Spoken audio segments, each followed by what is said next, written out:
Hello everyone. Back again with film recaps. In this video, I'm going to recap one of a horror mystery films from 2017, titled Satan's Slave. Before we get to the storyline, I'd like to wish everyone a happy and great day. Without further ado, let's get straight to the storyline. The film is set in year 1981. One of our main characters, Renee, is trying to scrounge up some royalty money out of her mother's old vinyl records, but to no avail.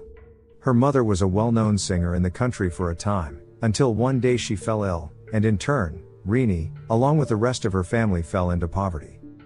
She returns home with disappointment, but puts up a calm facade for her grandma and her little brothers, Bondi, and the youngest one, Ian, who is mute and hence communicates with sign language.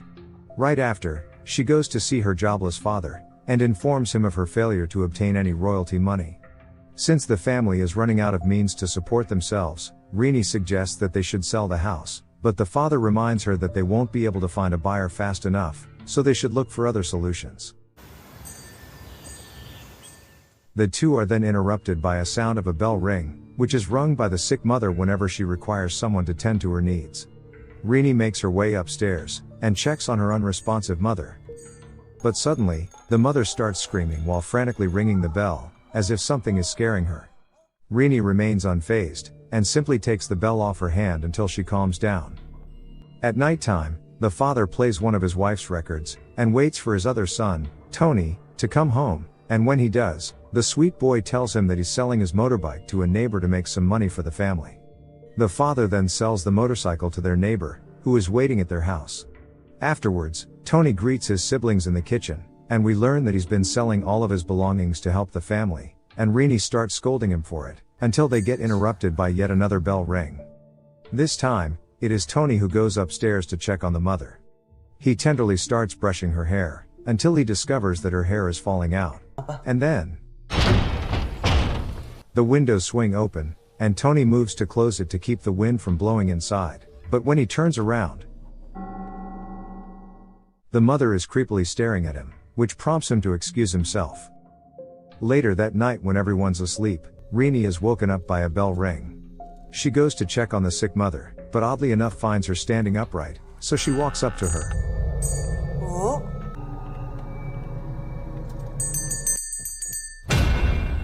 It turns out that it is not her real mother that she touched. Thankful that it's just a nightmare. However, Renee hears the bell ring once more, exactly like how it was in her dream.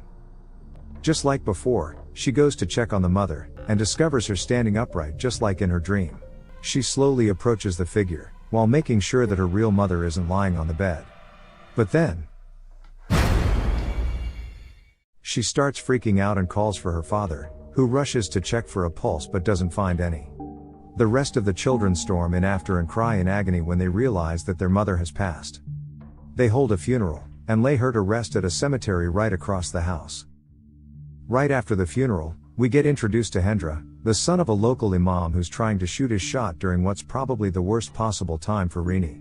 His advances go ignored, so he proceeds to join the rest of the neighborhood men chanting prayers to honor the dearly departed at the family house.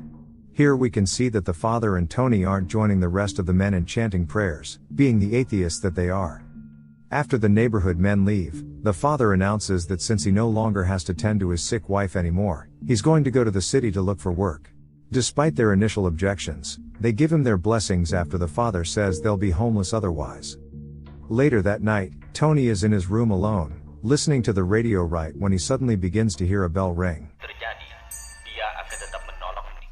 Driven by sheer curiosity, he decides to follow the sound, which leads him right to his parents' bedroom. Tony scrambles away in fear upon seeing the floating bell, but doesn't tell his family about it in the morning. The father has already left for town, while Tony still tries to play it cool, and presents Bondi with a picture viewer toy to cheer him up before heading to school. Having quit college for a while because her family couldn't afford her tuition, Renee spends her day doing chores around the house. Since the plumbing's suddenly not working, she goes to fetch water from the well and washing dishes. When she's about to leave the room, she notices a figure briefly appears in the mirror, but brushes it aside for now. Meanwhile, Bondi is busy having fun with his new toy. He keeps switching from picture to picture, until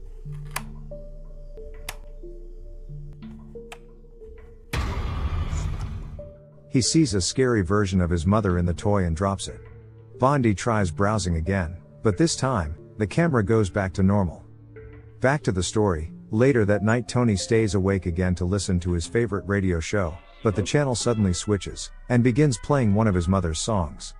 He ignores it and switches it back, but instead begins hearing the bell ring for a moment, followed by his mother's voice calling for him in the radio. Creeped out, he switches the radio off, only to find his mother standing next to his bed, but disappears when he turns the lights on. That same night, little Bondi and Ian go to the bathroom together, but when they're about to return to their room, the picture of their mother on the wall seems to scare Ian. His older brother picks up a white cloth to cover it up. Just then, the blanket lands on an invisible person. The two boys scream as the figure starts chasing them, and tell Rini that they saw a ghost, but Rini dismisses it, telling them that it's only their nightmare. Meanwhile, Grandma sits and writes a letter in her room, unbothered by all the commotion downstairs. That next morning, Tony, who is now traumatized by the bell ring, decides to bury the mother's bell in her grave. While not far from the house, Rini takes a stroll with Hendra, the imam's son. Here he reveals that he has a sixth sense, and during the mother's funeral, he saw a strange figure who might be a ghost. He also saw the ghost again recently when he passed by their house, and convinced that the ghost is an evil spirit that is taking the shape of their late mother. Therefore he offers the family to take refuge at his house, but Rini remains skeptical and politely refuses. Meanwhile, the grandmother is seen running away from something. The grandmother then stops and stands up, as if something has caught her. Shortly after, Rini gets home, followed by Bondi, who just came home from school. But when Bondi heads for the bathroom, he suddenly screams in fear, prompting Rini to rush to his aid, and discover in horror that their grandmother has fallen into the well and drowned to death. They hold a proper funeral for her, but Bondi, who is probably scarred for life, has seemingly fallen ill. After making sure her sick brother is taken care of, Rini visits the grandmother's room to sort out her belongings. She instead finds an unsent letter addressed to a man called Budeman. Curious, she goes to Hendra and asks him to take her to the city to meet the man. They head to the address written on the letter, and asks Budeman to reveal what he knows, because in the letter, the grandma apparently asked for Budeman to help the family, though she never specified with what. Here Budeman explains how he's an old friend of the grandmother, and begins telling Rini quite a bit of her family history, particularly about the fact that the grandma and the mother had a rocky relationship for quite a while, because the mother couldn't bear a child for years. One day, the mother was suddenly able to conceive children just fine, and thus, Rini and her siblings came into the world. The grandma and the mother made up ever since, but for the past 2 years, after seeing the mother fall into some mysterious illness, the grandma had become suspicious that the mother probably made a deal with the devil to enable her to have children. Ever the skeptical, Rini finds this hard to believe, but Budeman asks her to keep an open mind and hands her a magazine article that he wrote. He ominously tells Rini that nobody in the family can be taken away, as long as they love each other. When Rini returns home, we can clearly see that something is not right with Bondi, as he keeps giving Ian a death glare. That night after the two boys get tucked in his sleep, Bondi uses sign language to tell Ian that he wants Ian to die.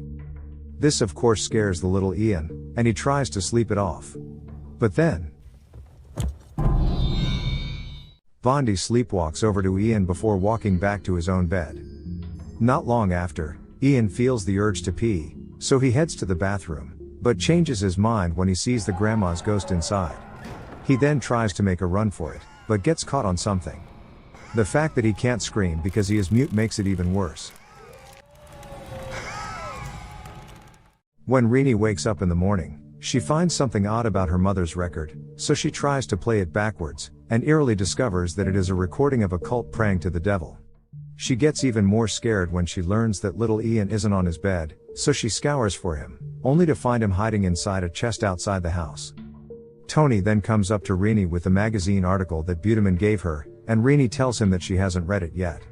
So he begins telling her that the article is about a woman who longed to have a child for 10 years, and was finally able to conceive after she joined a certain cult. But the catch is, when the youngest child turns 7, she must hand over the child to the cult. Tony then points out that every single one of the children in this family has a 6-year age gap with the other, and theorizes that perhaps their mother made a pact with the cult, but didn't have the heart to sacrifice any of them. so she decided to keep having children, until the cult probably grew impatient and made her fall ill. Based on this article, the woman wasn't pregnant from their father, but instead she was impregnated by different members of a satanic cult. Tony says that this might be related to them, since all of their siblings look distinctly different. To add, he recalls how when their mother was still a famous singer, she would throw events and a group of weird people would always show up. If what the article says is true, then it means Ian is in danger because he turns 7 in a few days. Tony ends his exposition by saying that the child will get picked up by the Walking Dead, a part which makes Renee scoff because of how ridiculous it sounds. But for all of her skepticism, when Renee is preparing lunch for Ian not long after, she briefly sees what looks like a ghost of her late grandmother. She decides to summon the neighborhood imam to bless the place with prayers. At the end of his visit, he suggests that they should start praying to keep evil spirits away. On that very night, Renee listens and prays as the imam advises. But all of a sudden,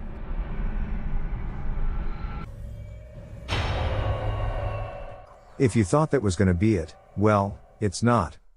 The mother suddenly appears in front of her, making her scream and try to take off her prayer garments, but it won't come off, and instead, the evil entity starts crawling inside. Meanwhile, at the same time, Ian, who is trying to sleep, finds Grandma standing over the sleeping Bondi. Now spooked to death, the siblings rush to the imam's house to take refuge. The following morning, the 2 eldest siblings discuss about what they should do. They get interrupted by a phone call from Budeman, the grandma's friend, who requests for Hendra to drive over to his place now because there's something important he needs to show them. When Hendra arrives to Budeman's, the old man sends him off with a letter for Renee and the family. At the same time, back at the imam's house, we see Bondi looking possessed and reaching for a knife to kill Ian, but he gets stopped by an oblivious Renee who takes the knife away from him. Back to Hendra, he leaves Budeman's residence, and right after, a stranger knocks on Budeman's door and we see him brace himself. Meanwhile, Hendra gets into a gruesome accident that kills him instantly. They carry his body back to his house, and conveniently, the letter falls out of his pocket, conveniently drawing Renee's attention. They hold a funeral for him that afternoon, and spend the rest of the night grieving, until Renee sees a figure resembling the imam's son standing out in the woods, but then an unseen force begins pulling her, until her brother rushes to her aid. The imam witnesses this happen but doesn't do a thing. After Renee manages to get off the figure's grip, she and Tony take their brothers and head for the door, right when the father arrives and embraces them in his arms, saying that he heard they've been staying there from the neighbors. They head back home, and the father announces that they only have to stay here one more night, because he's found them another place to live. The father isn't off the hook that easily after everything that's happened. Renee gets him alone and confronts him about the fact that she saw him say something to Mother the night she died. But instead of answering, the father shadily tells her that all that matters to him is his love for his children. Meanwhile, Ian asks Tony to accompany him to the bathroom. But Ian suddenly gets locked inside the room, and Tony yelling for help from downstairs. His father tries to save him, as Ian gets dragged into the well.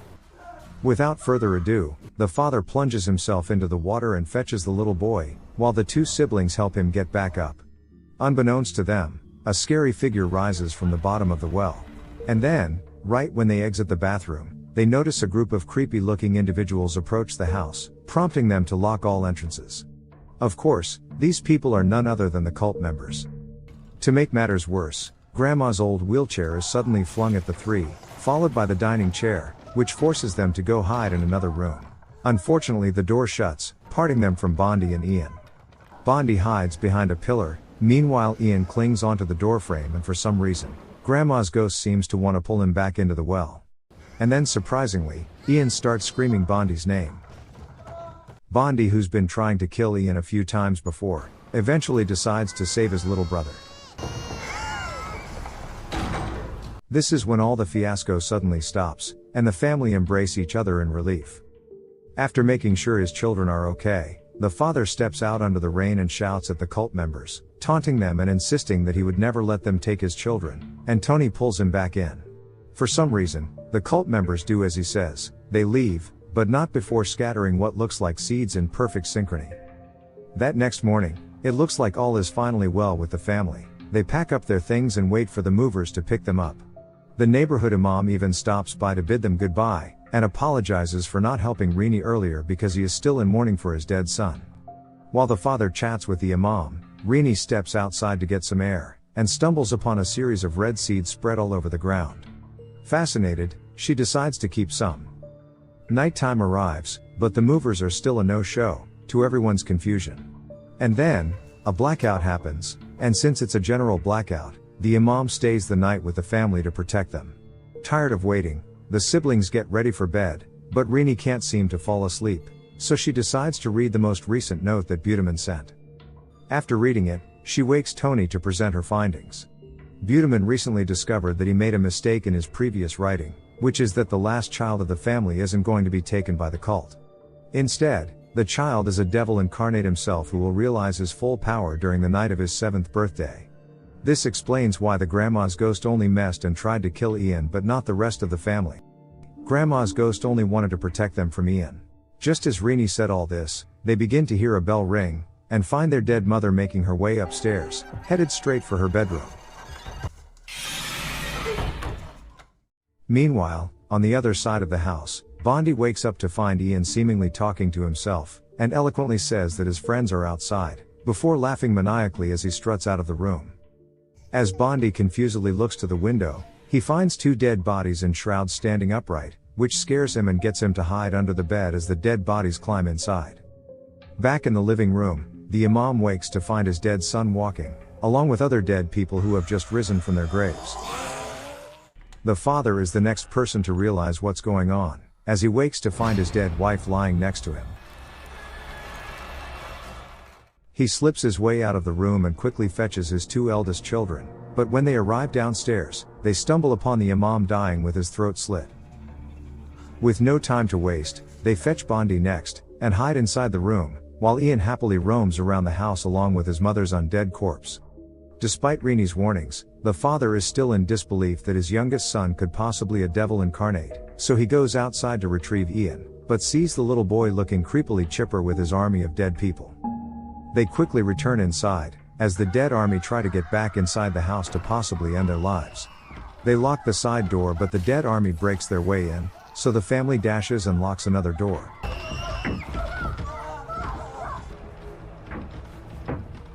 This time though, the grandma's ghost seems to be helping with all her might to hold the door. And then just in time, Budiman comes to the rescue, and they quickly pile into a car before driving away in relief, leaving Ian behind.